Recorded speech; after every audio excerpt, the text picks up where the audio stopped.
मैं सहायक आचार्य हबीब खान। प्रिय विद्यार्थियों, आज हम अध्ययन करेंगे दोया संख्या 141 से लगा के 150 तक का। आपको पता है कि मारवाड़ी नरवरगढ़ देश जाने वाले पथिकों के साथ ढोला के लिए संदेश भिजवा रही है। 141वां पद, कागल नहीं कमसी नहीं लिखता आलस थाई, कह उन देश संदेशड़ा मोड़ई वड़ई बिकाई।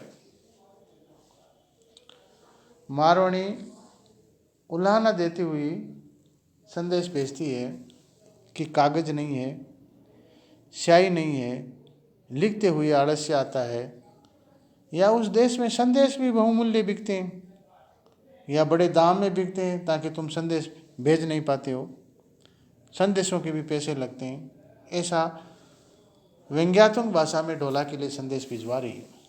अर्थात आते तो हो नहीं परंतु संदेश तो भेज ही सकते हो, या संदेश भी तुम्हें पैसा देकर खरीदना पड़ता है जो तुम भेजते नहीं हो। भाव ये है कि संदेश तो भेज ही सकते हो जिसके आधार बना करके मैं जी सकूं। तो संदेश भेजने के लिए मारवाड़ी जाने वाले पति के साथ निवेदन करती है कि कम से कम संदेश तो आप भेज ही सकते हो। अगला पद, वाइस बीजऊ नाव ते आगड़ी लैठ हैवई, जय तू हो सुजोड़ तय तू वहड़ी मोकड़े। हे डोला, वाइस का दूसरा नाम है काग, उसके आगे लय लगाकर जो कुछ बनता है अर्थात कागल, कागल का मतलब कागज, यदि तू शीघ्र ही भेज दे, यदि तू सुजान है, अच्छा ज्ञान वाला है, जानकार है, तो आपको कागज जल्दी भेज देना चाहिए। ये उक्ति की विचित्रता अनूठी है कि किस प्रकार एक उक्ति के जरिए मारवाड़ी ढोला के पास संदेश भिजवा रही है।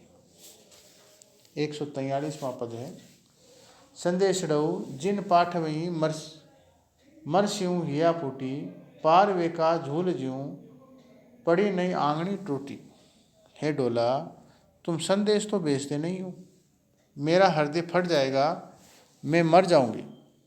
इतना विरह हो रहा है, मारवाड़ी को इतना विरह हो रहा है। मारवाड़ी कह रही है कि हे डोला, आप संदेश तो भेजते नहीं हो तो मेरा हृदय फट जाएगा, मैं मर जाऊंगी।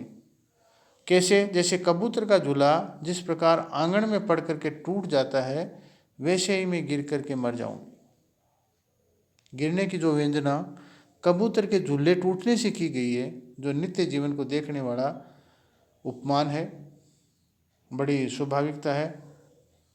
उदाहरण में मारवाड़ी के संदर्भ में निर्वलंबन स्थिति में वो भर आकर या गिर करके मरने की जो बात कही गई है वो स्वाभाविक से लगती है।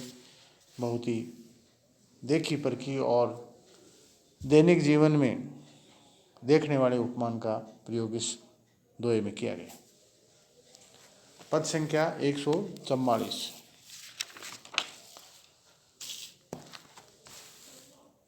संदेशा मति मोकड़ऊ प्रीतम तू आवेश, आंगुलियां ही गली गया नयन न माचण देश। मारो संदेश भेजती है कि हे प्रीतम, संदेश मत भेजना, आप स्वयं ही आ जाना, मेरी अंगुलियां गड़ गई है। अंगुलियां गड़ गई का मतलब ये हो गया कि पत्र उसे पकड़ा नहीं जाएगा, और आंखें रोते रोते खराब हो गई है, इसलिए वो पढ़ नहीं पाएगी। अतः ऐसी स्थिति में पत्र भेजने की जरूरत ही नहीं है। पत्र का क्या करना है जब उसको पकड़ा भी नहीं जाएगा और आंखें काम नहीं कर रही है, तो बेकार पत्र भेजने से क्या फ़ायदा। इससे तो अच्छा है कि आप खुद ही आ जाओ ताकि मुझे शीतलता मिल सके, वीर्य से मुझे निजात मिल सके। ऐसी भावना इस पद के अंदर कही गई है। 145वां पद, फागुन मासी बसंत रुत, आयो न सुनेसी, चाचरी कई मिस खेलती होली जपावेसी।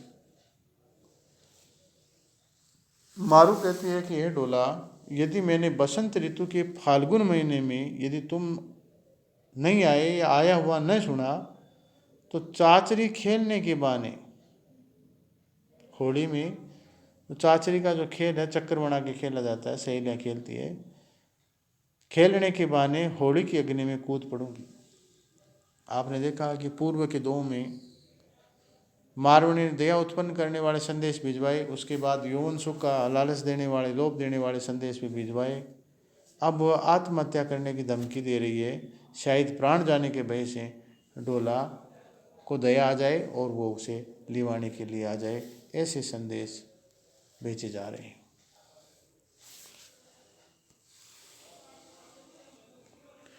पद संख्या 146।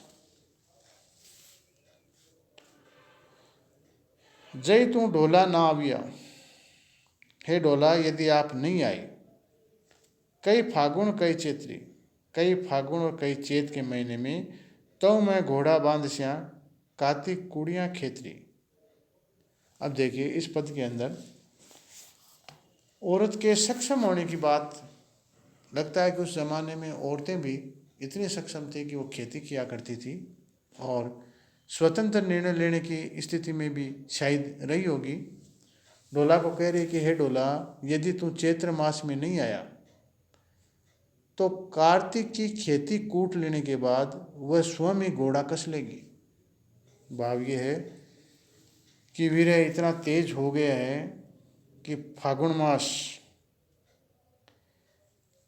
फागुन और चैत में यदि आप नहीं आए तो मेरा वीर्य इतना भयानक हो गया है कि मैं खुद ही घोड़ा लेकर के खेती कटते कूट लेने पर,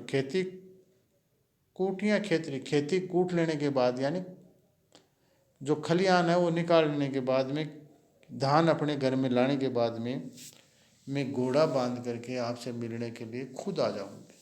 तो ये उस ज़माने की राजकुमारियों के अंदर जो घुड़सवारी और आने जाने की जो प्रथा रही होगी शायद, इसीलिए शायद वो इस प्रकार का संदेश भिजवा रही है। 147वां पद।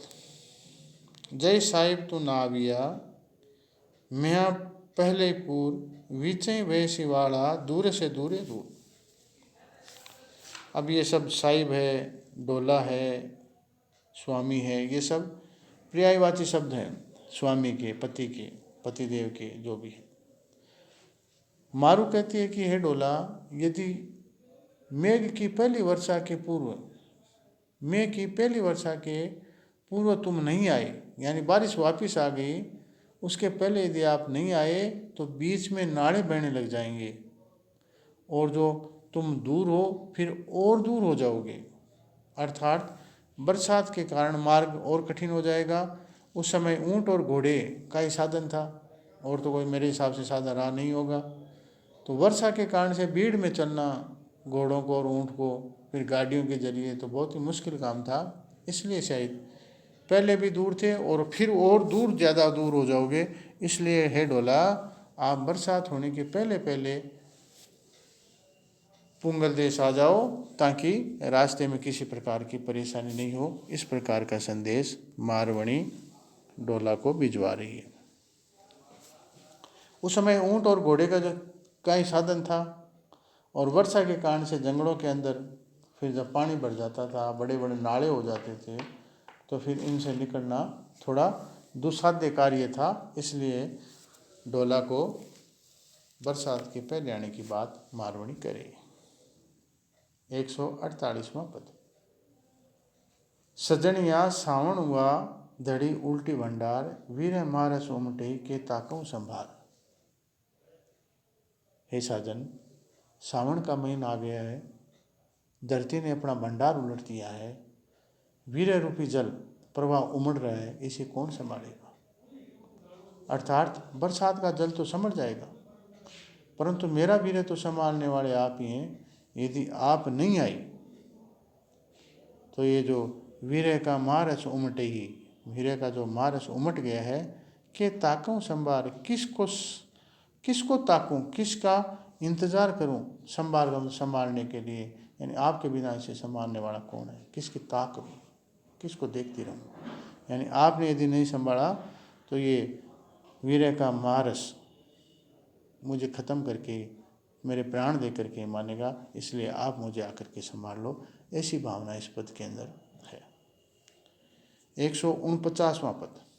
जऊं तू साहिब ना आविया सावण पहली तीज, बीजन तणे जब उकड़ई मूंद मरे सी खीज। हे डोला, यदि तुम सावन महीने की प्रथम तीज को नहीं आई, हे डोला, यदि आप सावन महीने की प्रथम तीज को नहीं आए तो ये मुग्धा विद्युत की चमक से, यानी बिजली आसमान से चमकने वाली बिजली की चमक से खींच के साथ ही अपने प्राण दे देगी। मुग्धा साहित्य की ऐसी नारी है, पात्र है, जिसके यौवन तो आ गया हो परंतु उसे पता नहीं है कि वह यौवन को प्राप्त हो चुकी है। साधारण भाषा में जवान बूढ़ी कन्या को हम मुग्धा कह सकते हैं, जिसे ये पता नहीं होता कि इसका यौवन आ गया है और वो अल्हड़पन में घूमती रहती है। तो ऐसी मुग्धा नारी बिजली के चमक के साथ ही, उसकी खींच के साथ ही अपने प्राण दे देगी। जब चोट से बिजली गिरती है उसके साथ ही अपने प्राणों को त्याग देगी। ऐसी बात डोला को डराने के लिए कह रही है। 150वां पद।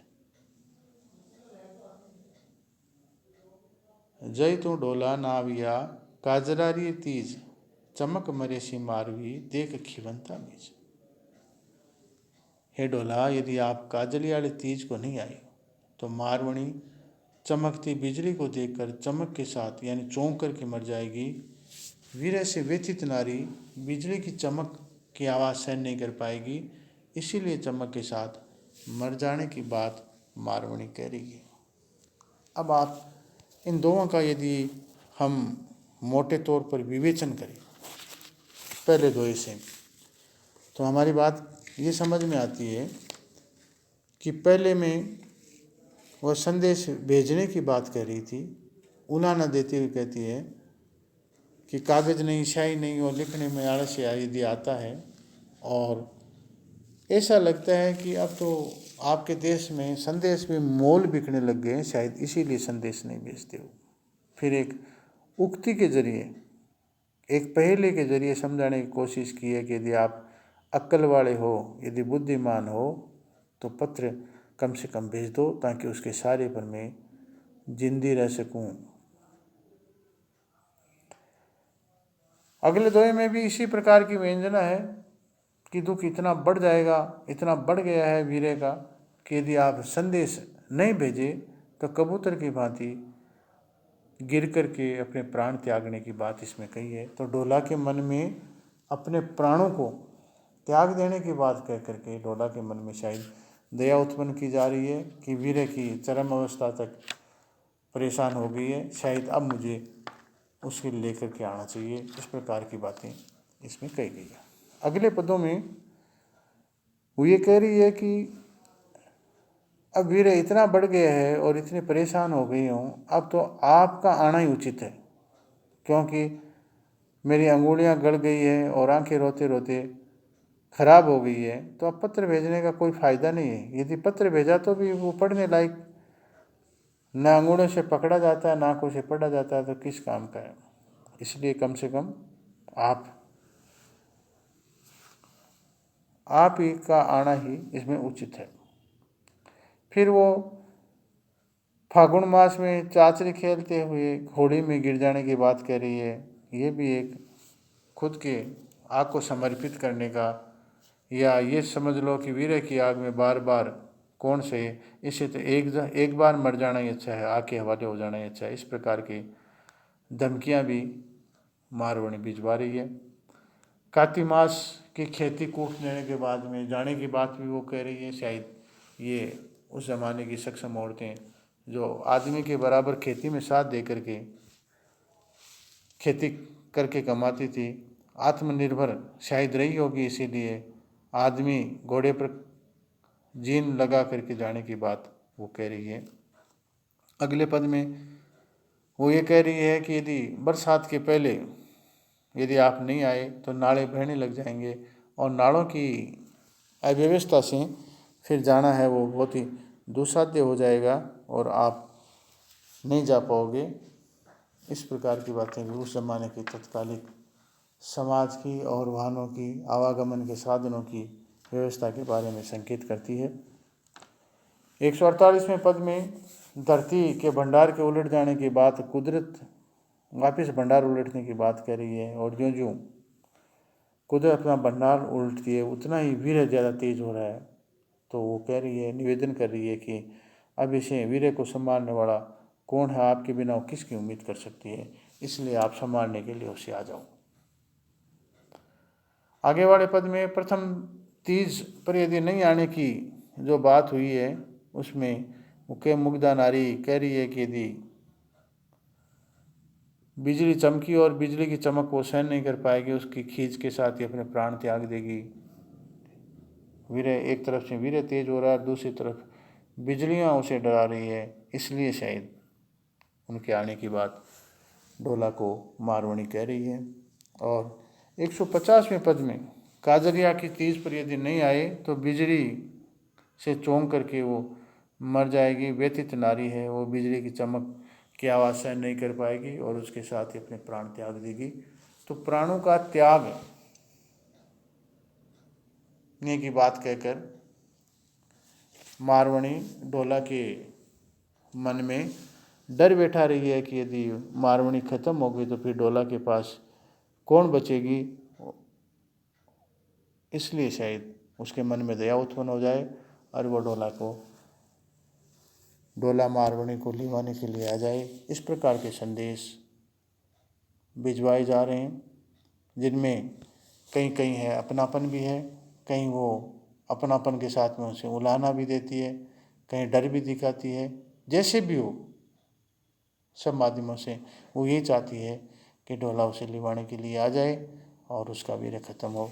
आज इतना ही, धन्यवाद।